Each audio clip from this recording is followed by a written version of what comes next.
नाश कर चुका है, उद्धार कर चुका है और इसी प्रकार से आगे करता रहेगा। नाम का प्रताप, नाम का रहस्य, नाम का जप करने वाले ही समझ सकते हैं, अनुभव कर सकते हैं। संतों ने भगवान के नाम की महिमा का बहुधा वर्णन किया है और वास्तव में वर्णन तो भगवान के नाम की ही महिमा का है। भगवान ने क्या किया, क्या नहीं किया, इन बातों का कथा, सत्संग इत्यादि के माध्यम से हम श्रवण करते हैं।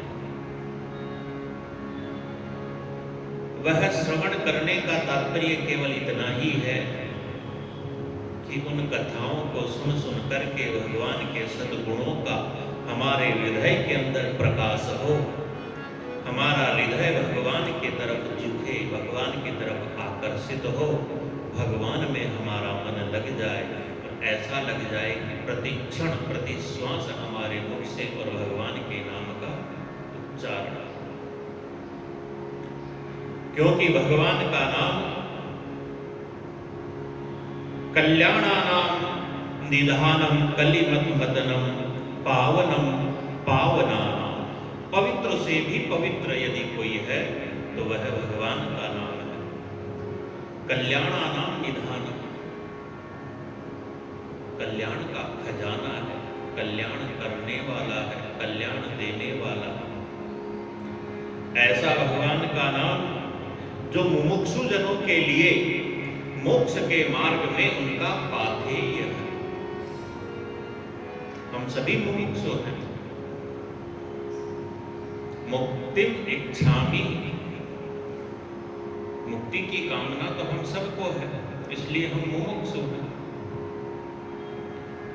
और मोक्ष के मार्ग में हम चलते हैं। मोक्ष का यह मार्ग बड़ा कठिन है, बड़ा लंबा है, पता नहीं कितना लंबा हो जाए।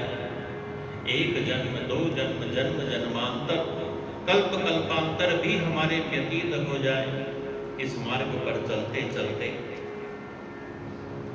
सत्य मुक्ति, क्रम मुक्ति इत्यादि के प्रसंग भागवत जी के अंदर बताए हैं। तो यह मोक्ष का जो मार्ग है हमारे लिए कितना लंबा हो हमें ज्ञात नहीं है।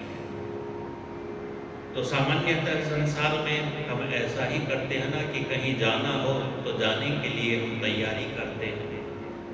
लंबा मार्ग हो तो मार्ग के अंदर कुछ भोजन इत्यादि तैयार करके हम साथ लेके जाते हैं। तो इसी प्रकार से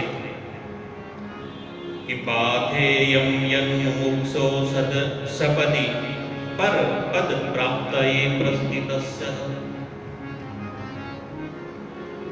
पाथेयं यन्मुमुक्षो, हम मुमुक्षु जनों के लिए यह मार्ग का पाथेय है। क्या पाथेय है? भगवान नाम ही और मुमुक्षु जनों के मार्ग का, मोक्ष मार्ग का पाथेय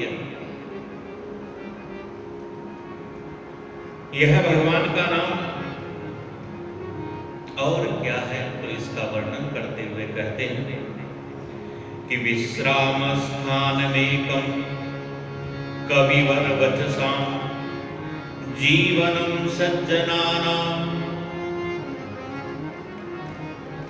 विश्राम स्थानमेकं कविवर वचसां, कवियों की बुद्धि का, कवियों की प्रज्ञा का यदि कोई विश्राम स्थान है तो वह नाम,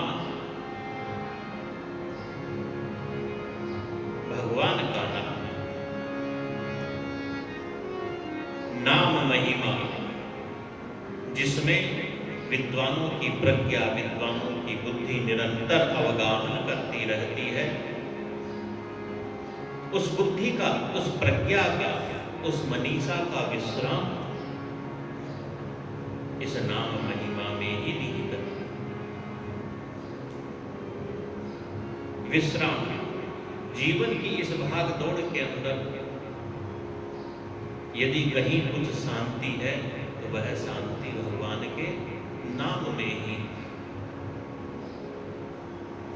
इसीलिए कवि ने कहा कि आराम यदि चाहता है तो एक काम कर, आप राम की शरण में और राम राम कर।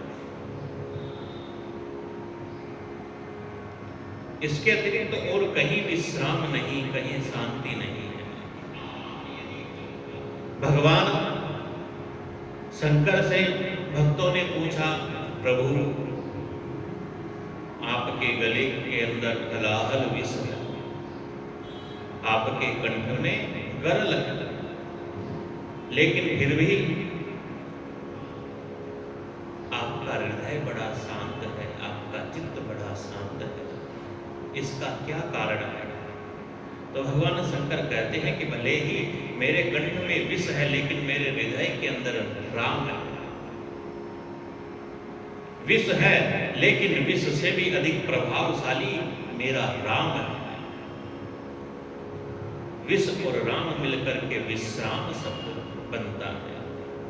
इस संसार के अंदर भी विष ही विष है, लेकिन यदि हमारे हृदय में राम है तो यह संसार का विष, विष की, जिस गरल की जो तपन है, जो जलन है, वह हमें किसी प्रकार की कोई पीड़ा, कोई कष्ट नहीं पहुंचा सकती यदि हमारे हृदय में राम है।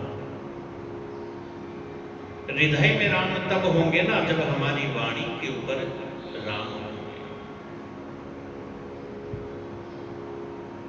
वाणी के ऊपर राम होंगे, हमारी जिह्वा सतत नाम का ही जप करती रहेगी। हमारा मन राम नाम का, कृष्ण नाम का, शिव नाम का, राधा नाम का, कोई भी नाम हो, किसी भी नाम को अपना इष्ट मान करके उसका जप करो।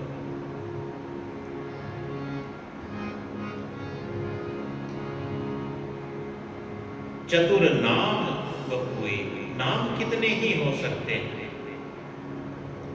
लेकिन उस नाम का वहु यानी शरीर, देह एक होना चाहिए। एक का मतलब वास्तविक वह जिसका है। जैसा अजामिल के प्रसंग में हम सुनते हैं, नारायण को पुकारा, अपने पुत्र नारायण को पुकारा, लेकिन भगवान के पार्षद आ गए। नाम किसका भी हो, लेकिन नाम सार्थक होना चाहिए। और सार्थक नाम तो वही है जो भगवत संबंधी है, जिसका संबंध भगवान से जुड़ा हुआ है। नाम महिमा का इतना वर्णन है कि गोस्वामी तुलसीदास जी महाराज ने तो नाम महिमा का वर्णन करते करते यहाँ तक कह दिया, कहो कहाँ लगी नाम बढ़ाई, और राम न सकही नाम गुण गाई। स्वयं भगवान भी नाम गुण गा, नाम की महिमा को नहीं बता सकते। भगवान जो कर्तुम अकर्तुम अन्यथा कर्तुम, सर्व सामर्थ्यवान भगवान है, लेकिन वे भगवान भी नाम की महिमा को नहीं बता सकते। जो सामर्थ्य भगवान में भी नहीं है, वह सामर्थ्य भगवान के नाम में है। वह सामर्थ्य भगवान का नाम निरंतर जपने वाले भक्त के अंदर है।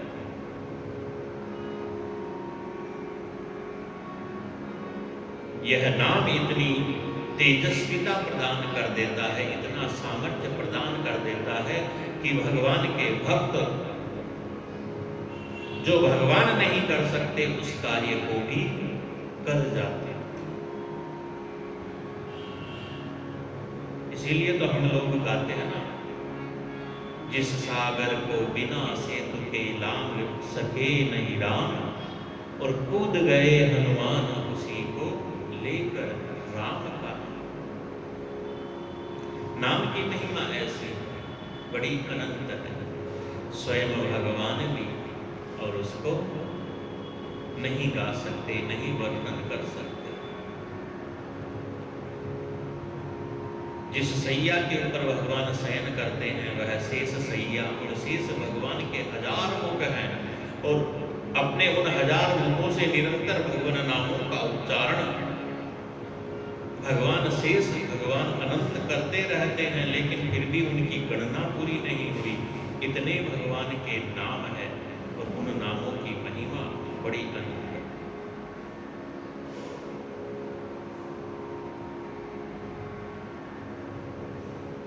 हमें जो स्वरूप भगवान का अच्छा लगता है, भगवान के उसी नाम को अपना इष्ट मान करके निरंतर उसी का बारंबार स्मरण करते हुए हम भी इस अनुभव को, इस दिव्यता को, इस तेजस्विता को, इस महिमा को प्राप्त कर सकते हैं। जो स्वरूप हमको भगवान का अच्छा लगता है, बाल गोपाल हो, लड्डू गोपाल हो, गिरधारी हो, कृष्ण बिहारी हो, बनवारी हो, मुरलीधर हो, कैसा भी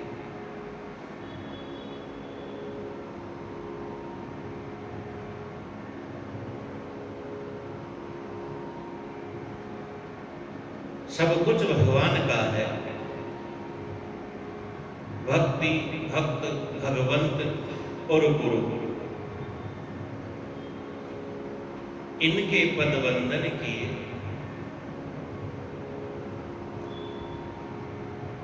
पद वंदन, भाई किसी के चरणों का वंदन करना है तो क्या करना होगा? झुकना पड़ेगा। झुकने का तात्पर्य है विनम्रता। हमारे अंदर विनम्रता होगी तभी नाम महिमा का, नाम के असर का हमें ज्ञान होगा। यह विनम्रता ही, यह झुकना ही हमें उच्चता की ओर, श्रेष्ठता की ओर ले जाने वाला है। इनके पद वंदन की मंगलाचरण के अंदर यह श्लोक कहा है। पद वंदन करने का श्री नाभादास जी महाराज ने क्यों कहा, तो इसका वर्णन अभी थोड़ा आगे आने ही वाला है। क्योंकि यह सब तो एक है, भगवान हो, भक्ति हो, भक्त हो और गुरु। इनके पदों की, इनके चरणों की महिमा क्या है, वह महिमा भी श्री नाभादास जी महाराज ने बताई। नासहि विघ्न अनेक, जीवन के अंदर विघ्न क्या है? वह सब विघ्न ही विघ्न है जो हमें भगवान से दूर करते हैं, भगवान की भक्ति से दूर करते हैं। वह सभी कर्म, वह सभी कार्य, वह सभी लोग, बंधु बांधव इत्यादि, वह सब विघ्न है। इन विघ्नों से बचने का साधन केवल गुरुजनों के, भक्तों के चरणों का वंदन है, भगवान के चरणों का वंदन है। भगवान के स्वरूप भूत ही भक्ति, भक्त, भगवंत और गुरु। जो भक्त है वही संत है। संत में और भक्त में कोई अंतर नहीं है। संतों का लक्षण भागवत जी के अंदर हम लोग श्रवण करते हैं कि तितिक्षवः कारुणिकः सुहृदः सर्वदेहिनां अजात शत्रवः शान्तः साधवो साधु भूषणः। ऐसा व्यक्ति साधु होता है, संत होता है। और ऐसा संत व्यक्ति करता क्या है? ऐसा संत, जो संत व्यक्ति होता है वह सत्संग करता है। और सत्संग क्या? भगवान के नाम रूप लीला धाम, इन्हीं का वर्णन सुनना, सुना।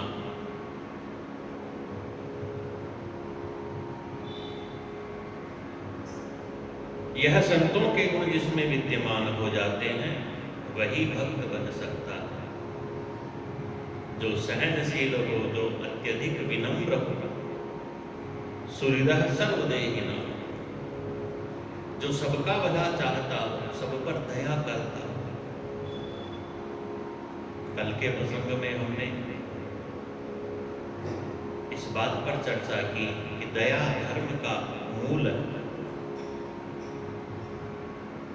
आज दया के ही स्वरूपभूत जो दूसरे गुण हैं, विनम्रता,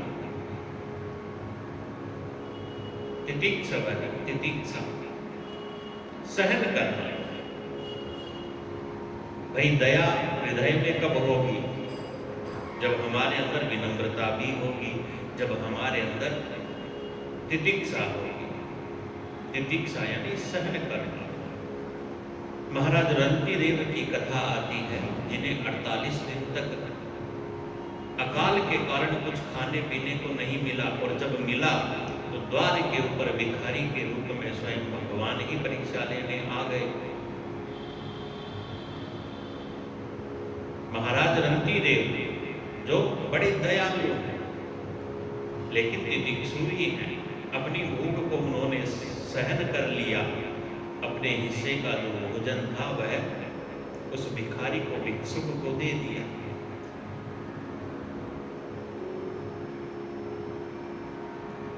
यह सद्गुण ऐसे हैं जो एक साथ रहते हैं। इन सद्गुणों में सबसे बड़ा सद्गुण तो सत्य बताया गया है। यदि सत्य है तो अन्य सभी सद्गुण धीरे धीरे स्वयं आ जाते हैं। सत्य नहीं है तो और दूसरे सद्गुण धीरे धीरे हमसे चले जाते हैं।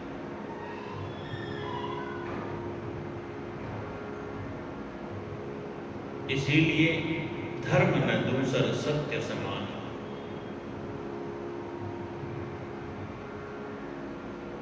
दया धर्म का मूल है, लेकिन सत्य तो साक्षात धर्म ही है, धर्म के समान ही है, दूसरा ही धर्म।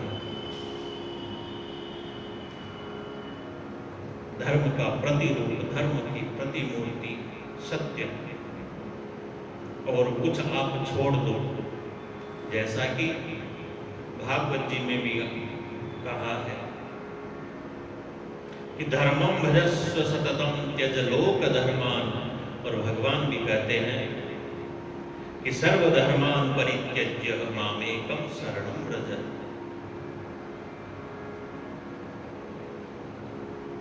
सब कुछ छोड़ दो, लेकिन सत्य मत छोड़ो।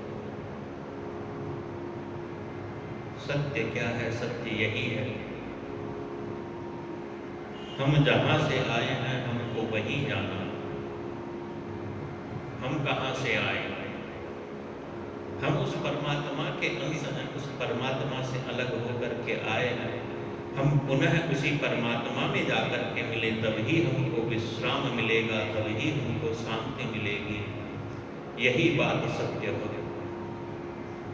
और इस सत्य रूपी धर्म को हमें कभी छोड़ना नहीं, सदैव प्रयत्न करना।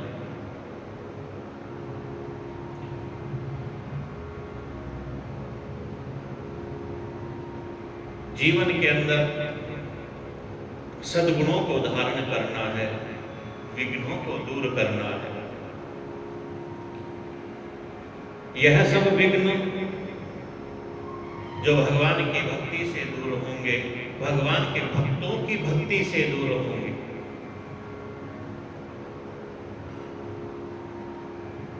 भगवान की कथाओं के श्रवण से दूर होंगे, भगवान की कथाओं के मनन से, चिंतन से दूर होंगे।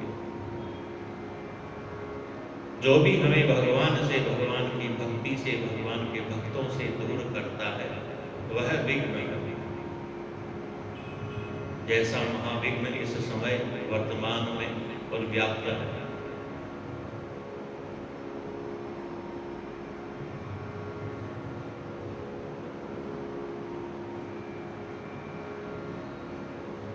लोग कहते हैं कि भगवान के मंदिर बंद हो गए।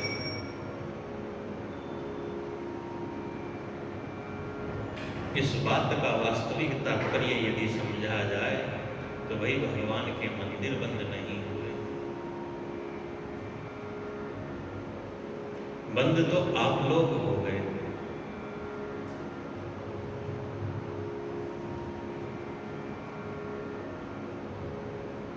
भगवान के मंदिर तो इसलिए है ताकि भगवान के मंदिर में आकर के तुम्हारा हृदय भक्ति से परिपूर्ण हो, तुम अपने घर को भी भगवान का मंदिर बना दो।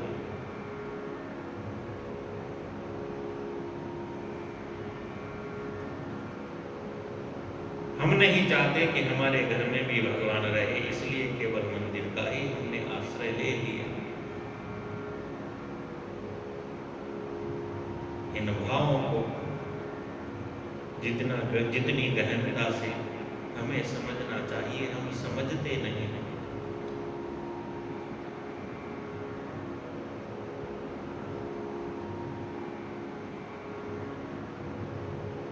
मंदिर आने के लिए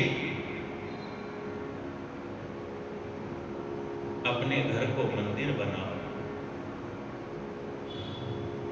क्योंकि धर्मशास्त्रों में कहा कि देवो बुद्ध्वा देवम यजेत है। भाई देवता की पूजा करनी है तो पहले देवता बनो। तो मंदिर जाना है तो पहले अपने घर को मंदिर बनाओ, मंदिर से फिर मंदिर जाओ।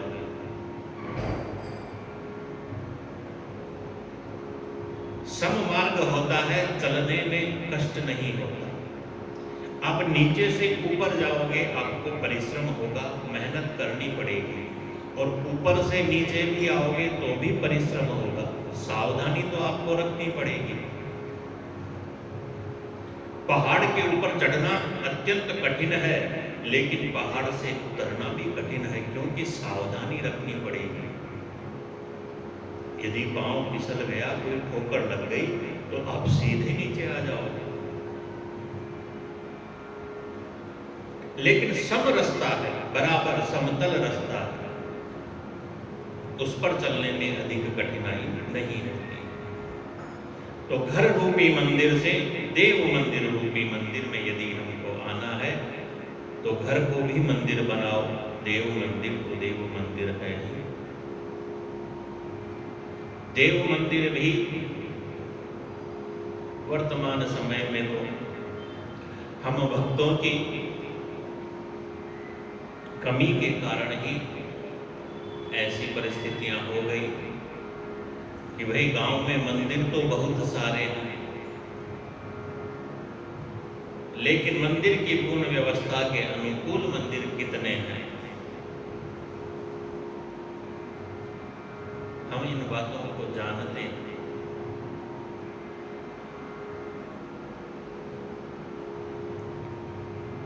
घर रूपी मंदिर से देव रूपी मंदिर को हमें आना।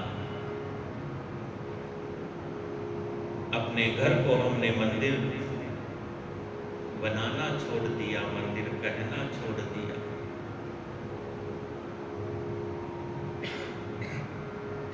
मंदिर वह स्थान है जहां पवित्रता है। अपने घरों की पवित्रता को हमने नष्ट कर लिया। धर्मशास्त्रों में तो इतना वर्णन है कि जिन घरों के अंदर स्वाहा स्वधा नमः इत्यादि शब्दों का उच्चारण नहीं होता, वह घर कहलाने लायक नहीं है। उनको घर कह ही नहीं सकते, उनमें रहना तो बड़ी दूर की बात है। नासहि विघ्न अनेक, इनके पद वंदन किए नासहि विघ्न अनेक।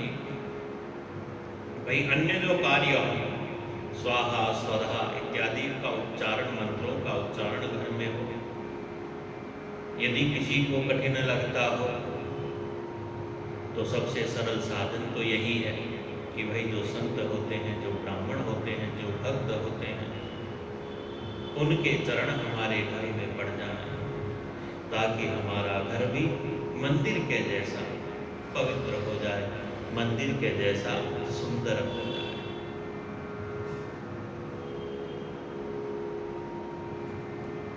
नासहि विघ्न अनेक, कैसा भी विघ्न हो, किसी भी प्रकार का विघ्न हो, भक्तों के, संतों के, गुरुजनों के चरणों के बंधन से और वह सब दूर हो जाता है। चरणों की महिमा बहुत बताई गई है।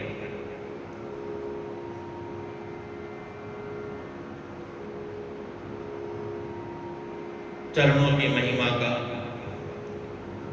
वर्णन इतना श्री नाभादास जी महाराज ने क्यों किया है, उस बात का वर्णन करते हुए श्री नाभादास जी महाराज स्वयं ही भगवान के चरणों में उपस्थित जो चिन्ह है उन चिन्हों का वर्णन करते हैं। पहले भगवान के अवतारों का वर्णन किया है। हम सभी जानते हैं भगवान के अवतार तो अनंत हैं, मुख्य रूप से 24 अवतारों का वर्णन आता है। जय जय मीन वराह कमठ नरहरि बलिवाह।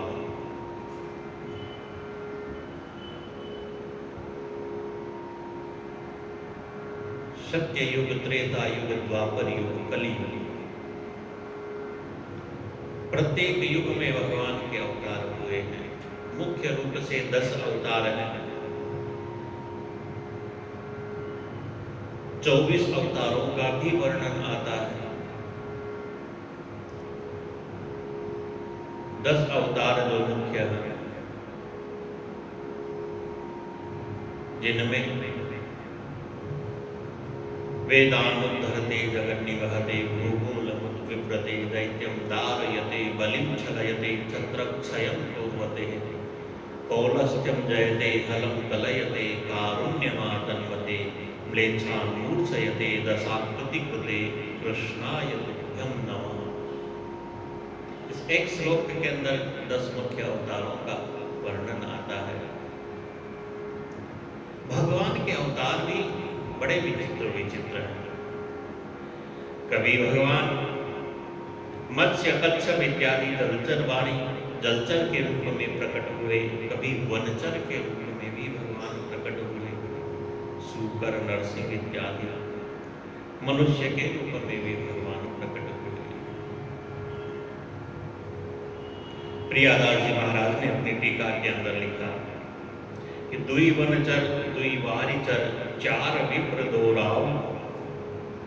यह तुलसीदास जी महाराज का दोहा है कि दुई वनचर दुई वारिचर चार विप्र दो राव और तुलसी 10 यस गाइए भव सागर तरी जाओ। 2 वनचर, भगवान का वराह अवतार, नरसिंह अवतार, और 2 वारिचर, कच्छप, मत्स्य अवतार, 4 विप्र 2 राव।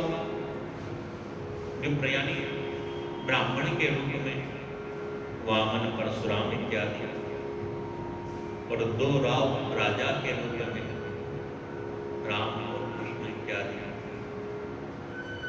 भगवान के इन अवतारों की कथाओं का, नामों का जो भी स्मरण करता है, भव सागर तरी जाओ, वह भव सागर से बड़ी सहजता से पार हो जाता है। भगवान के जितने भी अवतार हैं, यह सब के सब सुख के सागर ही हैं, सुख के समुद्र ही हैं। भगवान की लीलाओं का वैसे तो पार कौन पा सकता है। प्रत्येक लीला का विस्तार जीवों के उद्धार के ही निमित्त मात्र और हुआ है।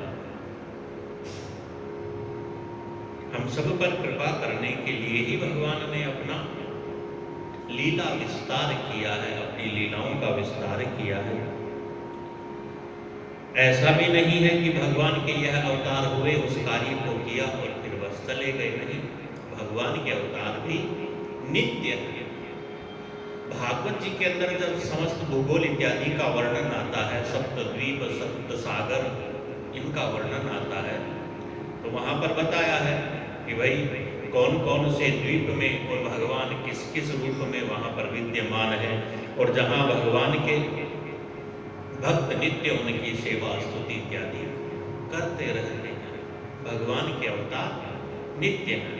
ऐसा नहीं कि बस अवतार हुआ, अवतार का कार्य पूर्ण हुआ, फिर नहीं, नित्य है भगवान के अवतार भी। नाम रूप लीला और धाम यह चारों नित्य है। तो भगवान की यह अवतार लीलाएं हैं, यह लीला नित्य है। कृष्ण के रूप में भगवान इस धरा धाम पर अवतार लेकर के आए, अपना अवतार को कार्य पूर्ण किया और भगवान पुनः चले गए। लेकिन फिर भी भगवान श्री कृष्ण नित्य हैं, क्योंकि गोलोक धाम में भगवान की यह नित्य लीलाएं सदैव नित्य। भगवान के इन अवतारों का ध्यान करके अपने चित्त को शुद्ध करना चाहिए।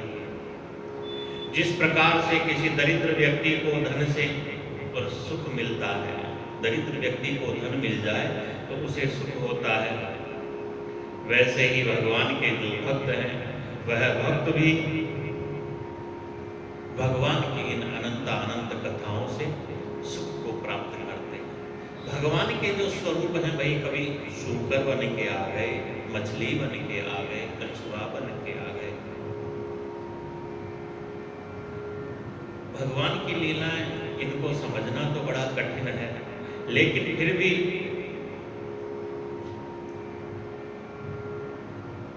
कोई दोष हो, दोष अच्छा नहीं लगता। भाई कोई व्यक्ति टेढ़ा खड़ा हो तो टेढ़ा खड़ा होना कोई अच्छा लगता है क्या? नहीं लगता। लेकिन हमारे भगवान बांके बिहारी तो बांके ही खड़े होते हैं, टेढ़े ही खड़े होते हैं, तो बड़े सुंदर लगते हैं। हमारे सिर पर बाल हैं, भाई किसी के बाल सीधे होते हैं तो किसी के टेढ़े मेढ़े होते हैं। तो जिसके सीधे होते हैं वह किसी दूसरे को देखता है, उसके बाल बड़े टेढ़े मेढ़े हैं, घुंघराले हैं, तो उसको वह अच्छे लगते हैं। बालों का यह टेढ़ापन, भाई टेढ़ा होना तो बुरा है, लेकिन फिर भी बड़ा अच्छा लगता है, सुंदर लगता है।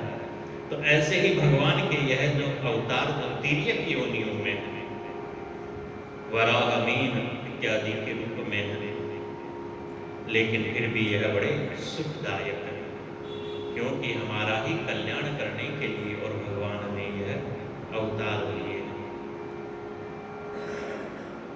भगवान की प्रभुता के संबंध से बड़े सुखदायी और भगवान के यह अवतार हैं।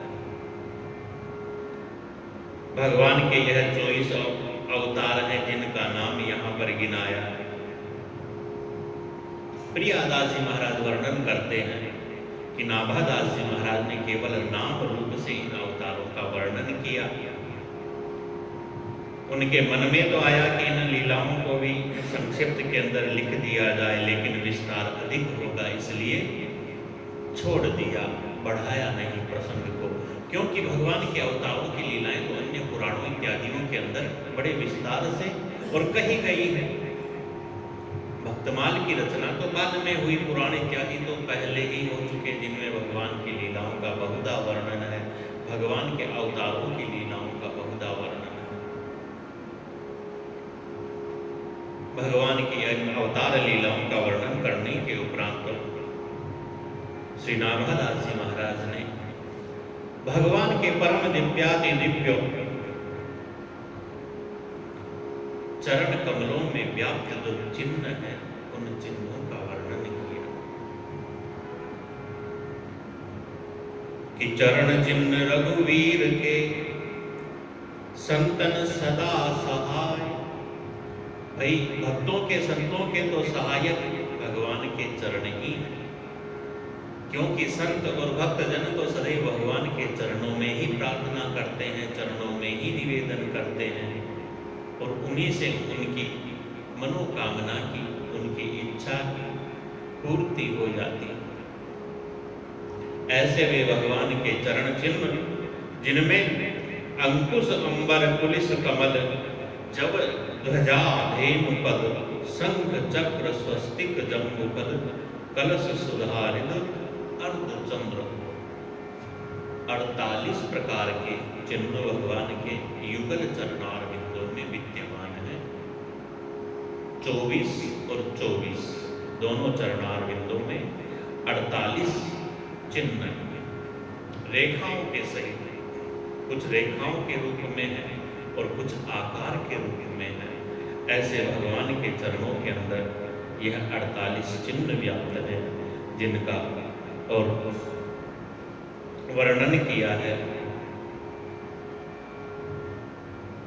इन 48 में से कुछ चिन्ह ऐसे हैं जो दाहिने चरण में विद्यमान है, कुछ चिन्ह ऐसे हैं जो बाएं चरण में ही विद्यमान है, और कुछ चिन्ह ऐसे हैं जो दोनों चरणों के अंदर विद्यमान है। कुछ विषमता भी है, अलग अलग भी है। दोनों चरणों में एक समान ही सारे चिन्ह नहीं है। जो एक समान चिन्ह है उनमें 11 का वर्णन आता है कि अंकुश अंबर, अंबर यानी आकाश भी होता है और अंबर यानी वस्त्र भी होता है। अंकुश अंबर पुलिस कमल जव ध्वजा चक्र स्वस्तिक ऊर्ध्व रेखा अष्टकोण, यह प्रत्येक चरण में यानी दोनों चरणों के अंदर विद्यमान है।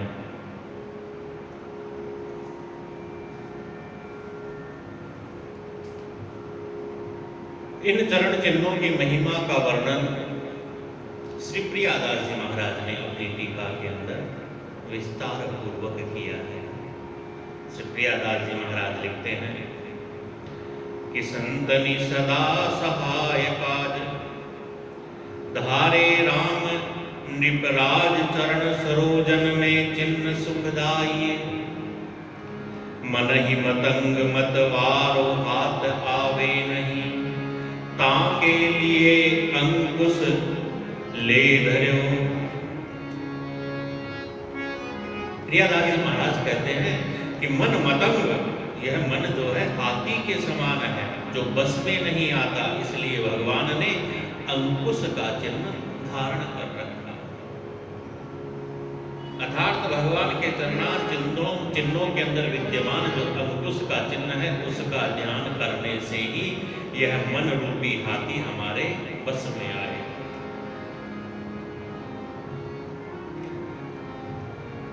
मन ही मतंग मतवारो हाथ आवे नहीं, ताके लिए अंकुश ले धार्यो ही ध्याई। ऐसा हृदय के अंदर ध्यान करो कि हमारे मन रूपी इस हाथी को, मतवाले हाथी को, वही अंकुश जो भगवान के चरण चिन्ह के रूप में विद्यमान है वह बस में कर सकता है। प्रियादास जी महाराज आगे लिखते हैं कि सटता सतावे शीत ताहि ते अंबर धर्यो, हर्यो जन सोग ध्यान कीने सुख पाइए। और ऐसे ही पुलिस पाप पर्वत के फोरिबे को, भक्ति निधि जोरिबे को, कंज मन ल्याइए।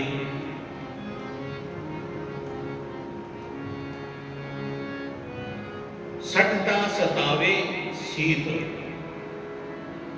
सटता यह दुर्गुण है, धूर्तता इत्यादि,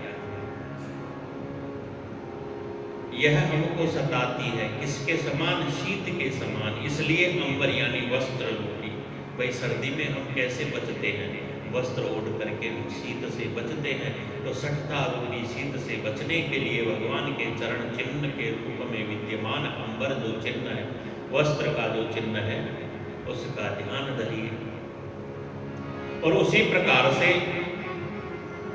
पुलिस पाप पर्वत के फोरी बेको, भक्त निधि जोरी बेको, कंज, कंज यानी वज्र, भगवान के चरणों में वज्र का चिन्ह है, उसका ध्यान करिए ताकि हमारे पाप रूपी जो पहाड़ हैं वह वज्र उन्हें नष्ट कर दे।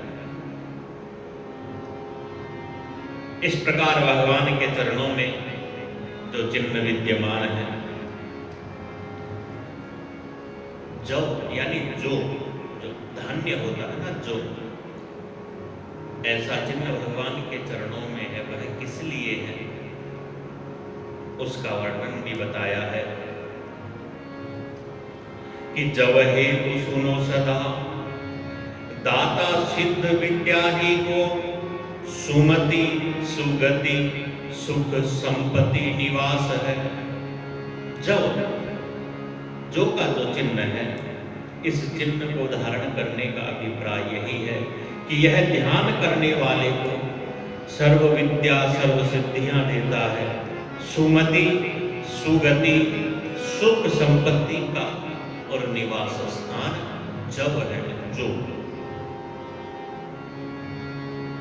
जो भी इसका ध्यान करता है वह इन गुणों को धारण कर ले। जो यह सर्वश्रेष्ठ धान्य है। व्रत अनुष्ठान इत्यादि जो भी किए जाते हैं ना, जिन अनुष्ठानों के अंदर एकान्न भोजन का ही और वर्णन आता है कि भाई कोई लंबा अनुष्ठान आप करो तो एक ही अन्न का आप भोजन करो, तो उस एक अन्न के रूप में जो ही सर्वश्रेष्ठ होता है। भरत जी महाराज ने जब तक भगवान श्री राम 14 वर्ष वनवास में थे, तब तक भरत जी महाराज ने तो गोमुख यावक व्रत किया। यावक यानी यव, जब और यव।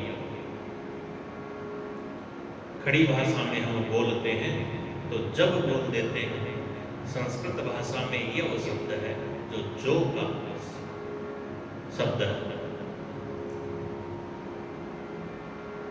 जो यह सुगति सुमति, भाई अनुष्ठान हम कोई करते हैं, पूजा पाठ इत्यादि जप तप ध्यान इत्यादि करते हैं, तो ऐसे समय में हमारा मन केंद्रित होना चाहिए, आत्म केंद्रित होना चाहिए।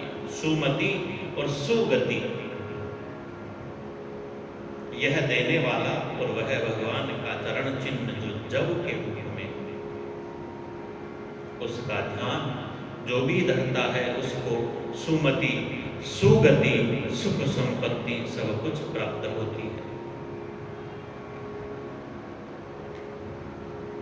भगवान के चरणों में ध्वजा का चिन्ह विद्यमान है, जिसका क्या अभिप्राय है वह बताते हुए कहते हैं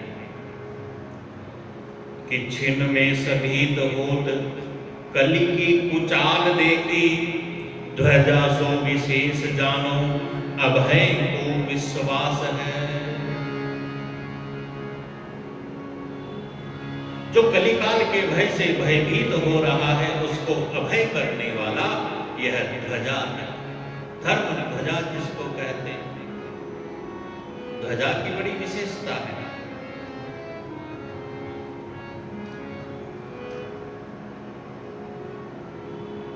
कलिकाल के जो दोष हैं दुर्गुणों के रूप में, वह इस धर्म ध्वजा से भयभीत होते हैं।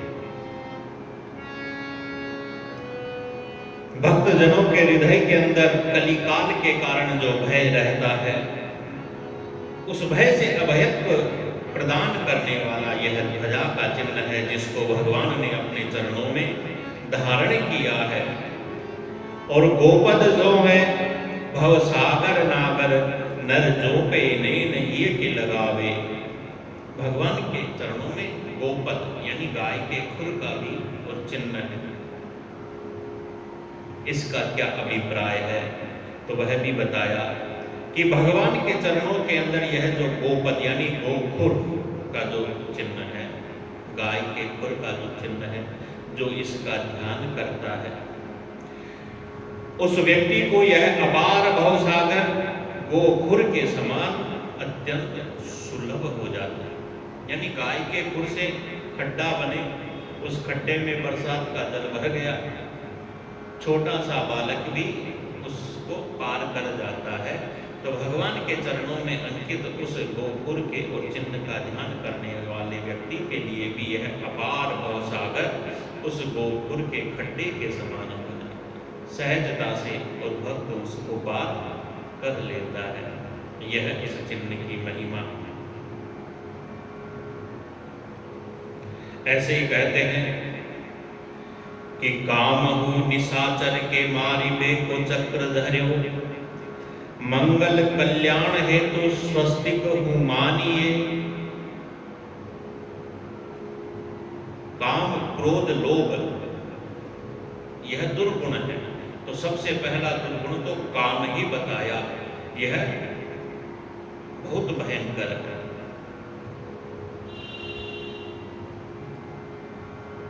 इस काम रूपी दुष्ट का नाश करने के लिए भगवान ने चक्र रूपी चिन्ह को धारण किया है, और समस्त मंगल कल्याण हेतु भगवान ने स्वस्तिक के चिन्ह को भी अपने चरणों में धारण किया है। स्वस्तिक की रेखा के रूप में और भगवान ने वह चरण चिन्ह धारण किया। ऐसे ही जम्बू फल का जो चिन्ह है वह समस्त मंगल को करने वाला है। चारों ही फलों का फल रूप सब मनोकामनाओं को पूरा करने वाला, धर्म अर्थ काम मोक्ष चतुर्विध पुरुषार्थ को देने वाला। इसी प्रकार से भगवान के चरणों के अंदर अमृत घट, अमृत कलश का ऐसा कलश का चिन्ह है जिसको अमृत कलश का ही चिन्ह बताया गया है। अमृत के समान वह फलदायी, अमरत्व देने वाला है। अर्धचंद्र का भी चिन्ह और भगवान के चरणों में है, जिसका अभिप्राय यही है कि उसका ध्यान करने से हमारे, जैसे चंद्रमा होता है ना, चंद्रमा की कलाएं एक पक्ष में घटती है, एक पक्ष में बढ़ती है। कृष्ण पक्ष में घटती है, शुक्ल पक्ष में बढ़ती है। तो भगवान के चरणों में अर्धचंद्र का और चिन्ह है, जिसका अभिप्राय यही है कि हमारे जो पाप ताप हैं वह तो घटे और हमारी जो प्रेमा भक्ति है वह बढ़े। ऐसे भगवान के चरणों में अंकित उस अर्धचंद्र के चिन्ह का ध्यान करने की महिमा है, ध्यान करने का अभिप्राय है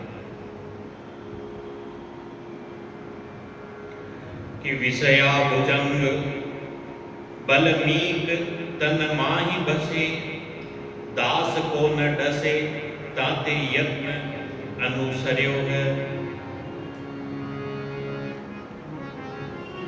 यह शरीर क्या है? पंचभूति की यह शरीर मिट्टी की ढेरी है।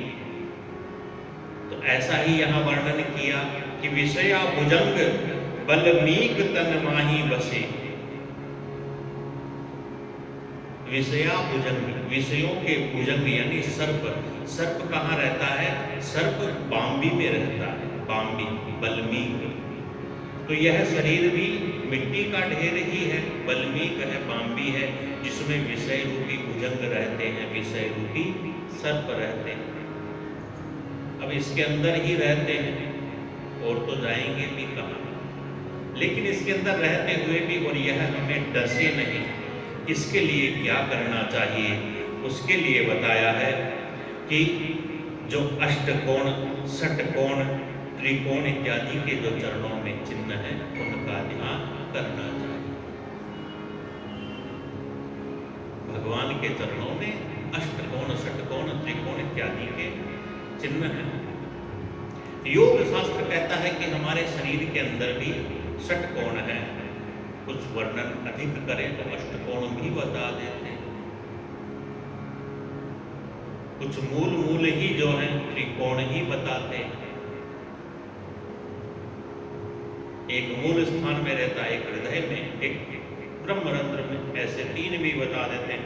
और फिर कुछ अलग अलग करके उनको 6 भी बता देते हैं, कुछ 8 भी बता देते हैं। योग की शक्ति के द्वारा कुंडलिनी जागृत करके और फिर अनुपम शक्तियां हम प्राप्त कर सकते हैं, सिद्धियां प्राप्त कर सकते हैं, ऐसा वर्णन। भगवान के चरणों में भी अष्टकोण, षटकोण, त्रिकोण इत्यादि के चिन्ह हैं, जो किस लिए हैं? ताकि हमारे यह दुर्गुण हमारे ऊपर हावी न हो, हम इन दुर्गुणों के अधीन न हो, इसलिए उनका ध्यान करना चाहिए।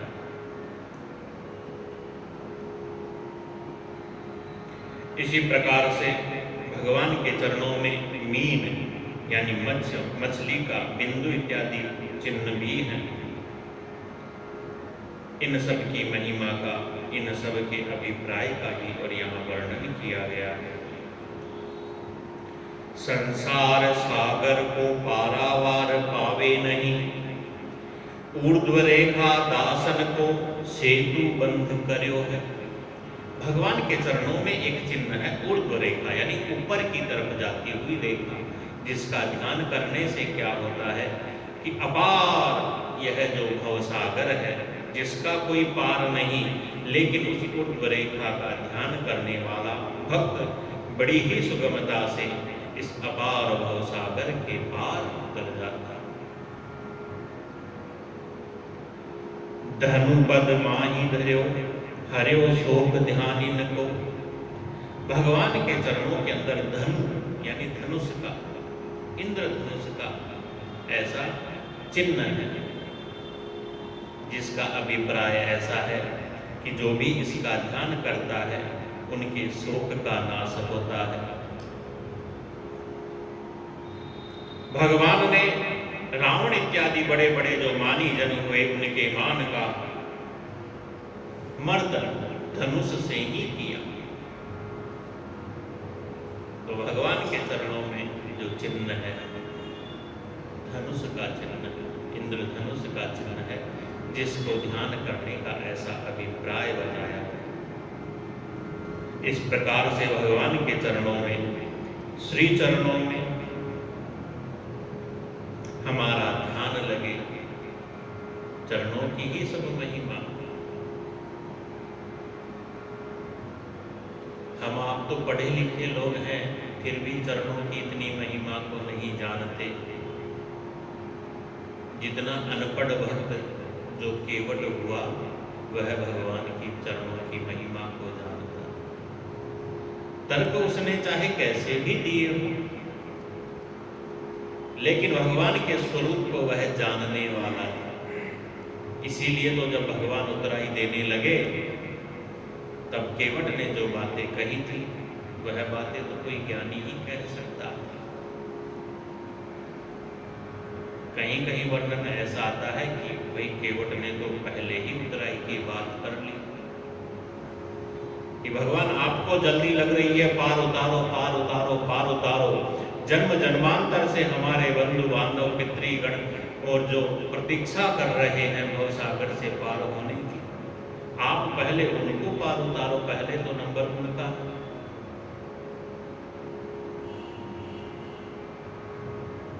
तो भगवान के चरणों की महिमा ऐसी महिमा है। क्यों है? वह सब इस कारण है, 48 चरणों के अंदर चिन्ह और विद्यमान है, जिनके ध्यान करने का क्या महत्व है, क्या अभिप्राय है, वह सब बताया। भगवान के परम भागवत भक्तों का वर्णन फिर आता है कि विधि नारद शंकर सनकादिक कपिल देव मनुभूप नर हरिदास जनक भीषम बलि सुख मुनि धर्म स्वरूप अंतरंग अनुचर हरिजू के जो इनको यश गावे आदि अंत लो मंगल तिनको श्रोता वक्ता पावे। अजामिल पर संग यह निर्णय परम धर्म के जान इनकी कृपा और पुनि समझ के द्वादश भक्त प्रधान, द्वादश भक्त प्रधान, 12 प्रधान यानी परम भागवत, कहीं कहीं 14 परम भागवत का भी वर्णन आता है। जैसा कि हमारे यहाँ परम भागवतों का जो चित्र बना रखा है, चित्रपट पे सबके दर्शन होते हैं। प्रहलाद नारद पराशर पुंडरीक व्यासांबरीश सुख सौनक भीष्म दालभ्याम रुक्मा गदार्जुन वशिष्ठ विभीषणादि पुण्यानिमान परम भागवतान नमामि। भाई किसी के प्रति अत्यंत श्रद्धा होती है, किसी गुरुजन के प्रति अत्यंत श्रद्धा होती है, तो वह ऐसा कर देता है। तो नाभादास जी महाराज ने 12 परम भागवत और भक्तों का वर्णन किया, जिनमें विधि यानी सबसे पहले तो ब्रह्मा जी का ही नाम है। और वही सृष्टि भी जब शुरू हुई तो सबसे पहले तो ब्रह्मा जी ही आए। सबसे पहले तो ब्रह्मा जी ने ही भगवान की तपस्या की। तो सबसे पहले ब्रह्मा जी हुए, फिर नारद जी हैं, फिर भगवान शिव हैं, सनक सनंदन सनातन और सनत कुमार यह सनकादिक महर्षि हैं, भगवान कपिल मुनि हैं, स्वयंभू मनु महाराज हैं, नरहरिदास, नरहरिदास यह प्रहलाद जी हैं। नरहरि यानी भगवान नृसिंह, उनके दास, उनके परम भक्त श्री प्रहलाद जी महाराज, श्री जनक जी महाराज, भीष्म पितामह, बलि, सुखदेव मुनि और अजामिल प्रसंग यह निर्णय परम धर्म के जान, श्री धर्मराज जी, जिनका महत्व अजामिल प्रसंग से और व्यक्त हुआ है, वर्णित हुआ है। ऐसे 12 परम भक्तों का सबसे पहले और वर्णन किया गया है। जो भी इन 12 भक्तों के नामों का प्रतिदिन स्मरण करता है, इनके यश का गान करता है, ऐसा वह वक्ता और श्रोता सदैव ही मंगल को ही प्राप्त करता है। धर्म के निर्णय में अजामिल का प्रसंग जानने योग्य है। नामोच्चारण इत्यादि के द्वारा और किस प्रकार से हमारे महापातकों का भी और विनाश हो जाता है केवल नामोच्चारण मात्र से, और वह भी कैसा सांकेत्य। भाई बुलाए तो अपने पुत्र को था, आवाज तो अपने पुत्र को लगाई थी, लेकिन फिर भी भगवान नारायण के पार्षद आ गए, सभी प्रकार के बंधनों से अजामिल को मुक्त करवा।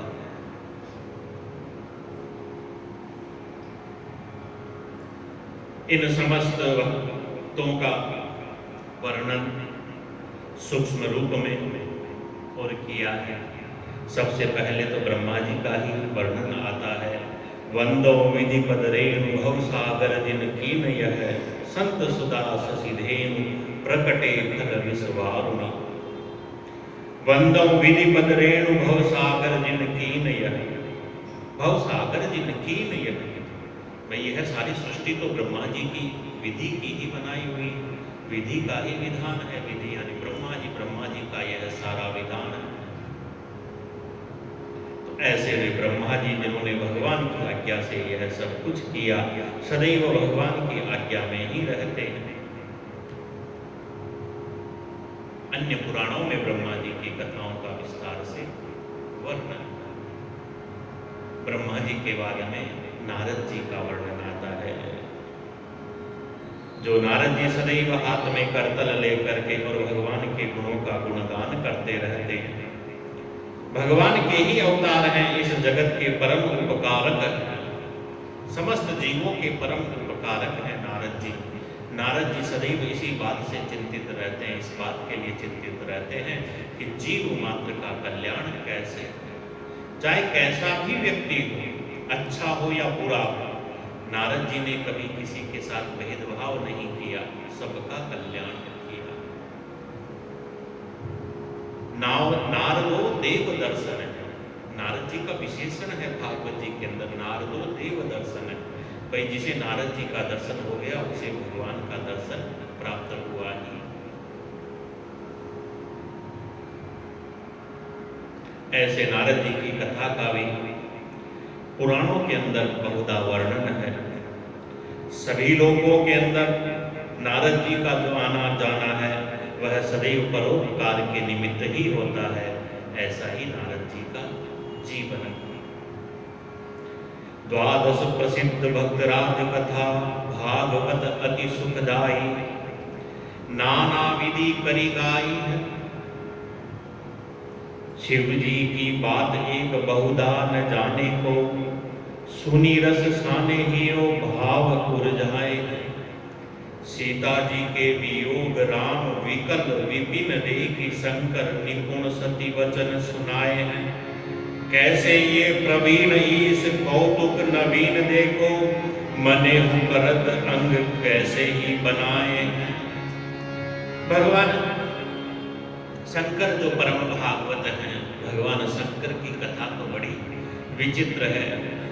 भगवान शंकर की अन्य कथाओं का वर्णन तो अन्य पुराणों के अंदर भी वेद व्यास इत्यादि जी ने किया है, सुखदेव जी इत्यादि ने गाया है, लेकिन भगवान शंकर की एक कथा बड़ी विचित्र है। यह बात प्रायः सब लोग नहीं जानते, इस कथा को कम ही लोग जानते हैं। जो भगवान शंकर अपने हृदय को सदैव भगवान श्री सीताराम के भक्ति रस में ही लीन रखते हैं, कैसा अपने मन को भगवान श्री सीताराम के और चरणों में उलझाया हुआ है, उसका वर्णन इस कथा के अंदर होता है। भगवान शंकर तो परम भागवत हैं, लेकिन उनकी अर्धांगिनी देवी सती एक बार मोहवश भगवान शंकर से ही कहती है, अरे इन श्री राम को आप पर ब्रह्म परमात्मा मानते हैं, समझते हैं, कहते हैं, कैसे? मैं तो देख रही हूं अपनी पत्नी सीता के वियोग में वन के अंदर बड़े विकल हैं। शिव जी ने बहुत समझाया लेकिन सती नहीं समझी, परीक्षा लेने के लिए चली ही गई। शिव जी ने फिर भी सावधान किया, कोई अविवेक मत कर, लेकिन फिर भी सती जी ने भगवान श्री राम की परीक्षा लेने के लिए जगत जननी देवी जानकी का ही रूप धारण कर कि सीता ही सो रूप वेश ले सकून फेर फार राम जी निहारने को मन में न आई। सीता जी जैसा रूप बनाकर के सीता के लिए व्याकुल भगवान श्री राम के सामने सम्मुख देवी सती पहुंच गई, लेकिन निहारने को मन में न आई है। भगवान राम को देखते ही पहचान गए, देखा ही नहीं।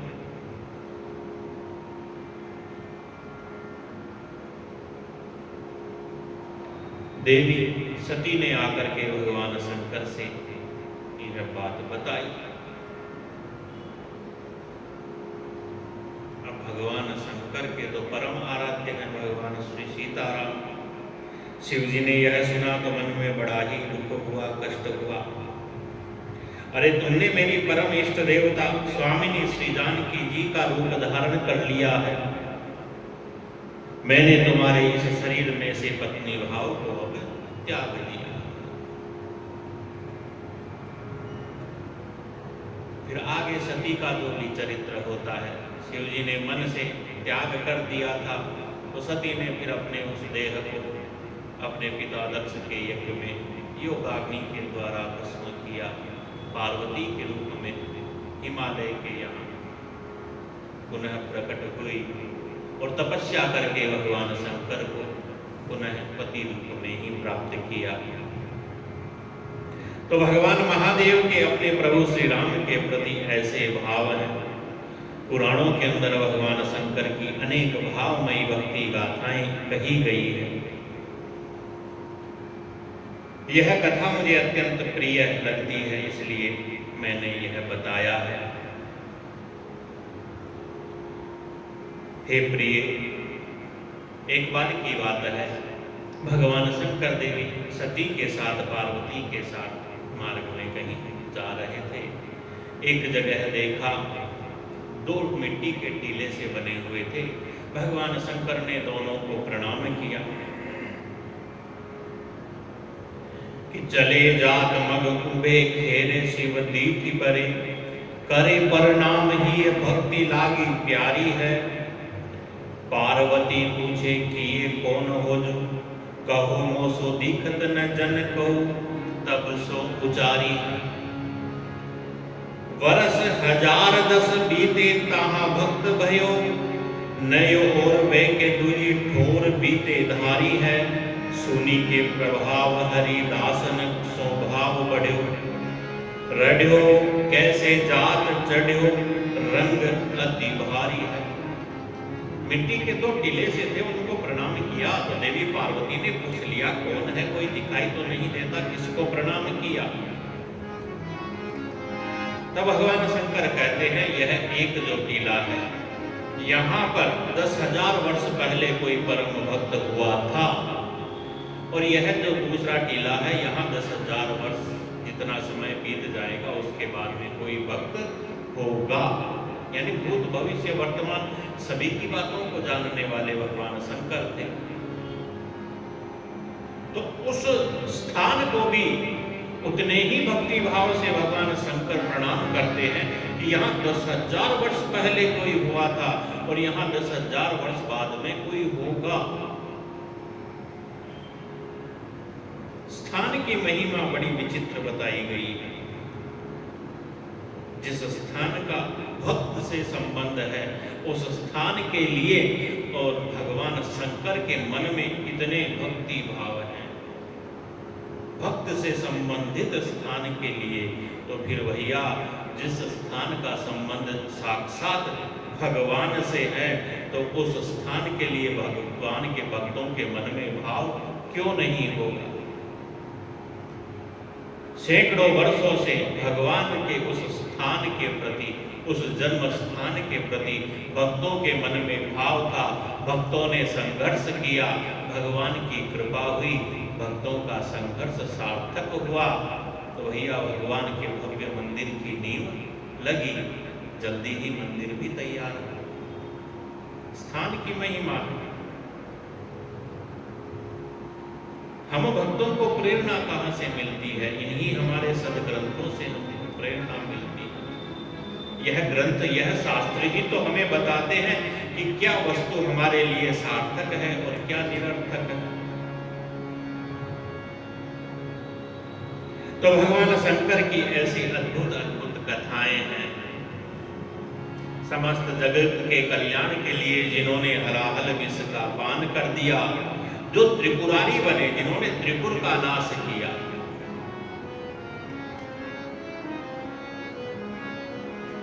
ऐसे भगवान शंकर का वर्णन आता है। सनकादिक महर्षियों का वर्णन किया, जिनसे सनकादिक संप्रदाय का भी प्रारंभ हुआ। हमारा जो निम्बार्क संप्रदाय है इसको सनकादिक संप्रदाय भी कहा गया। भागवत जी में वर्णन आया है हंसोपाख्यान का, जिसके विषय में नारद जी ने सनकादिक महर्षियों से पूछा कि मैंने भगवान की किसी भी लीला को, किसी भी ऐसे और प्रसंग को छोड़ा नहीं, लेकिन जब भगवान ने हंस रूप धारण करके आपको उपदेश किया था उस समय मैं कहाँ रह गया था, ऐसा करके वह प्रसंग होता है। और फिर हंस रूप में भगवान ने जो उपदेश सनकादिक महर्षियों को दिया, वही उपदेश सनकादिक महर्षियों ने देवर्षि नारद जी को दिया। नारद जी ने फिर वही उपदेश, वही सेवा फिर भगवान निम्बार्क को प्रदान करी, जो हमारे इस संप्रदाय के आद्याचार्य हुए। वही सिद्धांत द्वैताद्वैत सिद्धांत, स्वाभाविक द्वैताद्वैत सिद्धांत, जो इस दिव्य परंपरा से प्रवाहित होता हुआ हम सबको बड़ा आप्लावित कर रहा है, धन्य कर रहा है। तो सनकादिक महर्षियों का वर्णन है। कपिल मुनि की कथा भागवत जी के अंदर, अन्य पुराणों के अंदर भी आई है, जो साक्षात भगवान के ही अवतार हैं, जिन्होंने सांख्य योग का पुनः प्रकाशन किया। स्वयंभू मनु महाराज आए, कहते हैं स्वयंभू मनु महाराज ही दशरथ के रूप में प्रकट हुए, जिनके यहाँ भगवान राम के रूप में अवतार लेकर के और प्रकट हुए। श्री प्रहलाद जी महाराज की कथा, यह परम भागवत है। प्रहलाद जी की कथा आप सब लोग जानते ही हैं। प्रहलाद जी जिनके लिए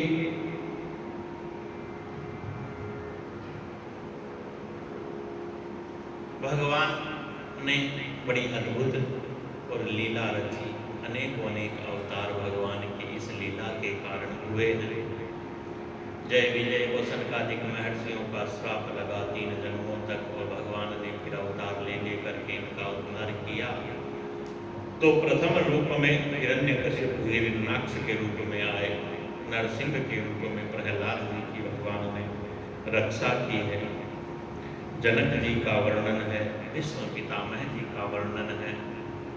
प्रहलाद जी के पौत्र राजा बलि भी परम भागवतों के अंदर बताए गए। श्री सुखदेव मुनि हैं और फिर श्री धर्मराज हैं, जिनका अजामिल प्रसंग के द्वारा वर्णन किया है।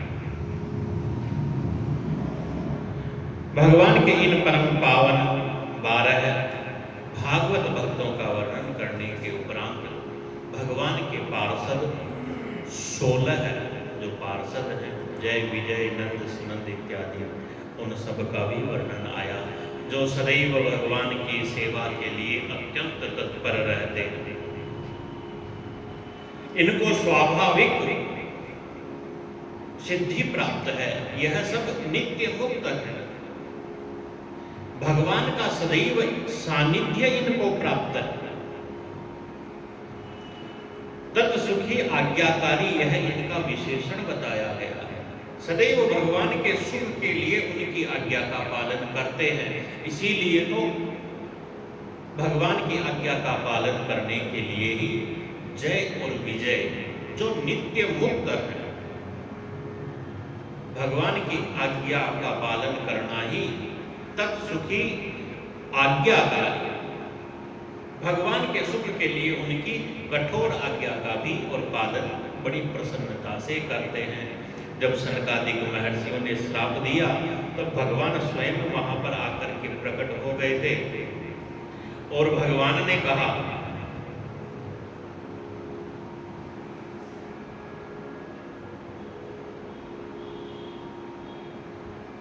सनकादिक दियो श्राप प्रेरी के दिवायो आप।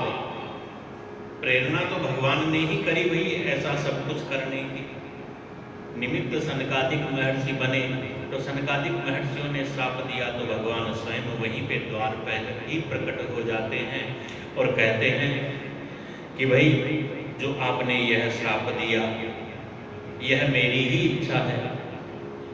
जब ऐसा सुना तो दोनों पार्षद कहते हैं, प्रभु यह जब आपकी इच्छा है तो हमें तो अमृत के समान बड़ी प्रिय है, और भगवान की नित्य सेवा का सुख छोड़ करके भगवान की आज्ञा से प्रसन्नता पूर्वक प्रतिकूलता को यानी असुर भाव को स्वीकार कर लिया। ऐसे भगवान के पार्षदों की महिमा है। 16 और भगवान के पार्षद हैं, जिन 16 पार्षदों में विश्वक्सेन, सुसेन, जय विजय, बल प्रबल, नंद सुनंद, भद्र सुभद्र, चंड प्रचंड, कुमुद कुमुदाक्ष, शील और सुशील, यह 16 इनके नाम है। भगवान के इन पार्षदों का वर्णन किया और फिर सदैव भगवान की सेवा कार्य के अंदर तल्लीन रहने वाले भगवान के परम भक्तों का वर्णन प्राप्त होता है कि हरि वल्लभ सब प्रार्थो, जिन चरण रेणु आसाधरी, कमला गरुड़ सुनंद आदि 16 प्रभु पद रति, हनुमंत जामवंत सुग्रीव विभीषण, सबरी खगपति ध्रुव उद्धव अम्बरीश विदुर अक्रूर सुदामा, चंद्रहास चित्रकेतु ग्राह गज पांडव नामा, कौसारव कुंती बधु पट एचत लज्जा हरि।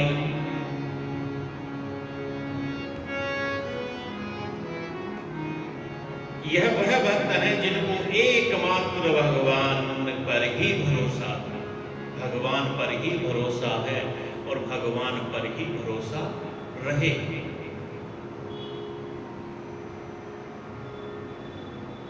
एकमात्र, सब कुछ संपन्नता इनके पास है, सब कुछ सामर्थ्य है, लेकिन फिर भी केवल भगवान का ही भरोसा इनको। ऐसे इन भक्तों का वर्णन, जिनमें सबसे पहले तो लक्ष्मी जी ही है, गरुड़ जी, भगवान के पार्षद सभी, फिर हनुमान, जामवंत, सुग्रीव, विभीषण, सबरी, जटायु, इन सब के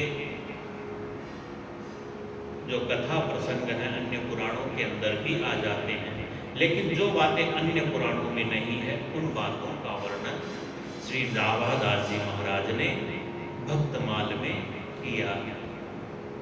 क्योंकि भक्त बहुत सारे हैं, इसलिए अधिक विस्तार न हो जाए तो स्पष्ट कह भी दिया कि भाई जिनका वर्णन अन्य पुराणों में विस्तार से आ गया उनका वर्णन यहाँ नहीं है, उनका तो केवल नाम मात्र से ही वर्णन किया गया। हाँ, जो कथाएं अन्य कहीं प्रचलित नहीं और नाभादास जी को अच्छी लगती थी उनका वर्णन उन्होंने अवश्य किया है। तो ऐसी कथाएं इनकी आगे प्रसंग के अनुसार और हम श्रवण करेंगे।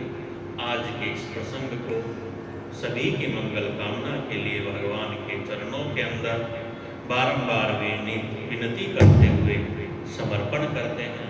भगवान नाम का आश्रय लेते हुए आज के प्रसंग को विराम करते हैं। बोलिए भक्तवत्सल भगवान की जय।